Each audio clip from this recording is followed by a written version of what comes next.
Hey, welcome back to the Grateful Gab podcast.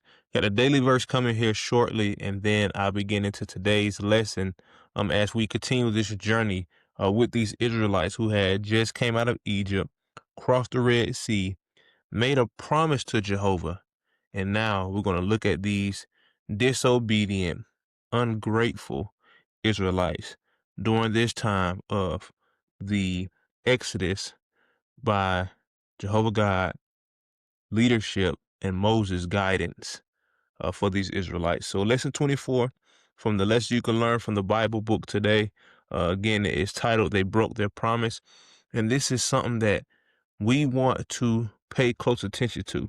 You know, the Israelites of this time always fascinated me of how you can receive so much of Jehovah God's glory, but yet turn around and spit in his face. Because at the end of the day, that's what they did. So looking forward to being able to get into this lesson today. And again, so many great reminders in this lesson and all of these lessons as we continue this path of engaging and reliving these accounts of the Bible through the lesson you can learn from the Bible book. So stay tuned to the end. Looking forward to it. It's a great lesson for us as always. Again, daily verses coming. Today's episode is being brought to you by Sugarcane Sweet Shop. Daily verse for the day of December 24th, 2025 derives from the book of Haggai, chapter 2, verse 4, and it states as follows. But now be strong, Zerubbabel, declares Jehovah, and be strong, son of Jehoiada the high priest, and be strong, all you people of the land, declares Jehovah, and work, for I am with you, declares Jehovah of armies. And again, it's from the book of Haggai, chapter 2, verse 4.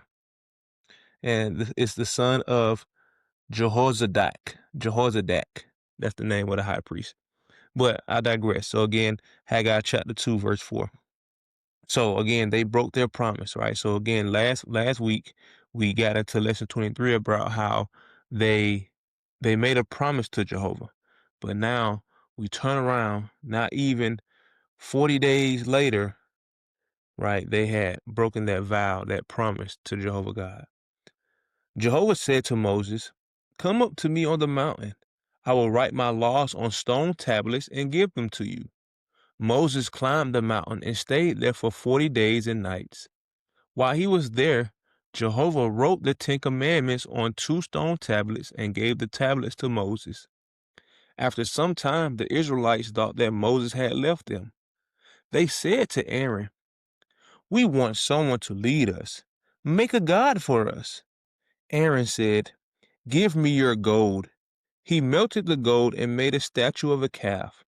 The people said, "This calf is our God, who led us out of Egypt." They began to worship the golden calf, and they had a celebration. Was that wrong? Yes, because the people had promised to worship only Jehovah, but now they were breaking that promise. Jehovah saw what was happening, and he told Moses, "Go down to the people. They are disobeying me and worshiping a false god." Moses went down the mountain carrying the 2 tablets. As he came close to the camp, Moses heard the people singing. Then he saw them dancing and bowing down to a calf.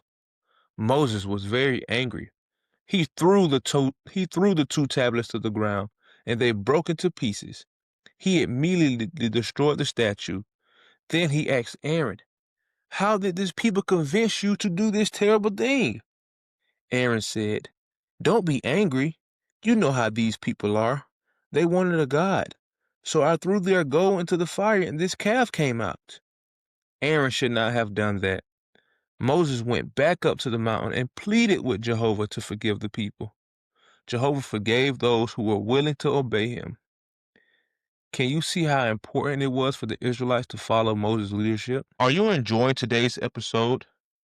This episode of the Grateful Gab podcast is proudly sponsored by Sugarcane Sweet Shop. At Sugarcane Sweet Shop, every dessert is made with love, creativity, and a sprinkle of sweetness. From the signature cookies and cupcakes to custom cakes for every occasion, sugarcane is available to make your moments a little more special. Follow them on TikTok, Instagram, and Facebook at Sugarcane Sweet Shop to see what's fresh from the oven. And don't forget to treat yourself today. Okay, first of all, this account of this event can be found in the book of Exodus, chapter 24, also the book of Exodus, chapter 32. But Ecclesiastes chapter 5 verse 4 brings out a great point and an amazing principle that we all need to be able to understand and follow. It says, "Whenever you make a vow to God, do not delay to pay it, for he finds no pleasure in the stupid ones. What you vow, pay." Plain and simple, right?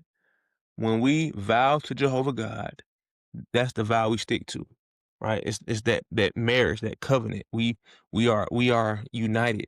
When I make a vow to Jehovah God to be His servant, to love Him, to give Him my whole body, soul, spirit, mind, love Him with my whole heart, with my whole soul, my whole mind, with my whole strength. That's my vow. That's my promise to Him. I have to keep that. And it's on each and every one of us to keep that promise, right? Take into account the things we've been able to see from our own witness of Jehovah, right? We didn't experience the miracles like these Israelites did, but yet they did, and they said out their own mouths, right? Give It said, make a God for us. We want a leader, right? It said we want someone to lead us. They were never focused on, and from that statement there, they were never focused on Jehovah being the leader. They only thought that Moses was leading them, right? They never truly gave uh their their deliverance to Jehovah, right? And that's how people are now today, right? People give their deliverance to what they can see and not to the Creator, to Jehovah God. They give their they give the credit to the deliverance of the creation instead of the Creator, and we don't want to be that way. So when we vow something to Jehovah, just as Ecclesiastes chapter 5 verse 4 pointed out, vow what we owe, pay it to Jehovah. What you vow, pay, right? Because it says there, do not delay to pay it immediately, for Jehovah finds no pleasure in the stupid ones. So it's really important for us to not be like these disobedient Israelites, right? These disobedient individuals of the world. When we know Jehovah is the reason for our salvation, when we know Jehovah is the reason for our blessings, when we know Jehovah is the reason for everything that we have, that's who we have to pay. That's who we have to answer to, not these worldly figures, not the people around us. It's not our job to please them. It's our job to please Jehovah. It's my job to please Jehovah. It's your job to please Jehovah. It's each and every one of our own responsibility to pay what we owe to Jehovah. And that's our life. That's our love. That's our loyalty. That's our dedication. That's our service. We owe that to Jehovah. So don't be like these disobedient, ungrateful Israelites during this time, right? Who praised a cow, right? Remember, an important symbol in this lesson is that these individuals praise something that that they eat, right? That how many of them had beef or these type of things during their life, but yet they told themselves, and this is how Satan works as well. Satan blind you, Satan not bring confusion, but Satan will persuade you that this is what's right. He will take you away from serving and loving Jehovah and paint the picture of, oh no, this is who you serve. You serve me instead of Jehovah.